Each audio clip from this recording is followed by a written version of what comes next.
ভারতীয় দলে ডাক পেতেই ভোরে নেটে অনুশীলন, তৃতীয় টেস্টেও বিরাট কোহলির পাওয়া নিয়ে শঙ্কা। ভারত এ দলে ছিলেন সরফরাজ। ভারতীয় দলে একাধিক ক্রিকেটার চোট পেতে তাকে সিনিয়র দলে ডেকে নেয় বোর্ড।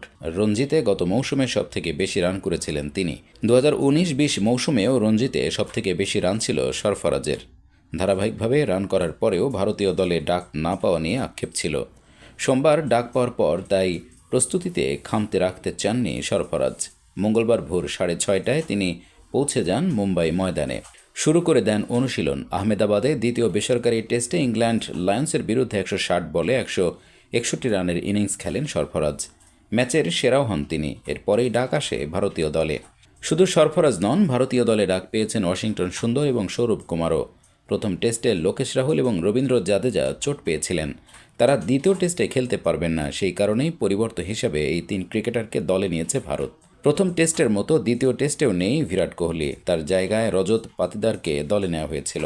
এদিকে তৃতীয় টেস্টের দল ঘোষণা হতে পারে দ্রুতই। তার আগে বিরাট মাথা ব্যথা কমছে না ভারতীয় ক্রিকেট বোর্ডের। তৃতীয় টেস্টে বিরাট কোহলিকে পাওয়া যাবেই এমন নিশ্চয়তা এখনও অবধি নেই। স্কোয়াড ঘোষণার পর চিত্রটা পরিষ্কার হতে পারে। শুরুতে ভারতীয় বোর্ডের তরফে যে বিবৃতি দেওয়া হয়েছিল তাতে জানানো হয় প্রথম 2 ম্যাচে বিরাট কোহলিকে পাওয়া যাবে না। ব্যক্তিগত কারণে এমন সিদ্ধান্ত নিয়েছেন বিরাট। পরিস্থিতি পর্যালোচনা করে বোর্ডও তাকে অনুমতি দিয়েছে। তবে বিরাট কবে ফিরছেন এ বিষয়ে বোর্ড কোনো তথ্য দেয়নি। বরং বোর্ডের বিবৃতিতে পরিষ্কার করে দেওয়া হয়েছিল এ সময় বিরাটের ব্যক্তিগত জীবনের গোপনীয়তা যাতে অক্ষুণ্ণ থাকে। চোট সারাতে জাতীয় ক্রিকেট একাডেমিতে রবীন্দ্র জাদেজা। চোটের জন্য বিশাখাপত্তনম টেস্ট ম্যাচে খেলতে পারছেন না কেএল রাহুল ও রবীন্দ্র জাদেজা। দ্রুত চোট সারিয়ে মাঠে ফেরার চেষ্টা করছেন এই 2 ক্রিকেটার। হায়দ্রাবাদ টেস্ট ম্যাচের চতুর্থ দিন হ্যামস্ট্রিংয়ে চোট পান। সেই চোটের জন্য বিশাখাপত্তনমে ইংল্যান্ডের বিরুদ্ধে দ্বিতীয় টেস্ট ম্যাচ খেলতে পারছেন না রবীন্দ্র জাদেজা। দ্রুত ফিট হয়ে ওঠার লক্ষ্যে এবার বেঙ্গালুরুতে জাতীয় ক্রিকেট একাডেমিতে গেলেন এই অলরাউন্ডার। তিনি সোশ্যাল মিডিয়ায় এই ছবি শেয়ার করেছেন।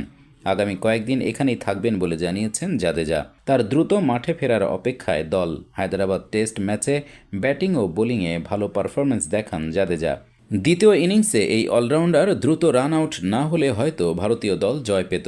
দলের অন্যতম গুরুত্বপূর্ণ সদস্য জাদেজা। এই কারণেই তার দ্রুত মাঠে ফেরার অপেক্ষায় দল। দলের সেরা স্পিনারের হাঁটুর চোট গুরুতর, চিন্তায় বেন স্টোকসরা। ব্যাটিং, বোলিং, ফিল্ডিং 3 বিভাগেই ইংল্যান্ডের পারফরম্যান্স চিন্তায় রাখবে তাদের টিম ম্যানেজমেন্টকে। কিন্তু সবথেকে বেশি চিন্তায় থাকবে তারা দলের সেরা স্পিনারকে নিয়ে। এই মুহূর্তে দলের সেরা স্পিনার জ্যাক লিচ গুরুতর হাঁটুর চোটে ভুগছেন। চোট এতটাই গুরুতর যে দ্বিতীয় দিনে অত্যন্ত ছোট ছোট স্পেলে বোলিং করতে হয়েছে তাকে।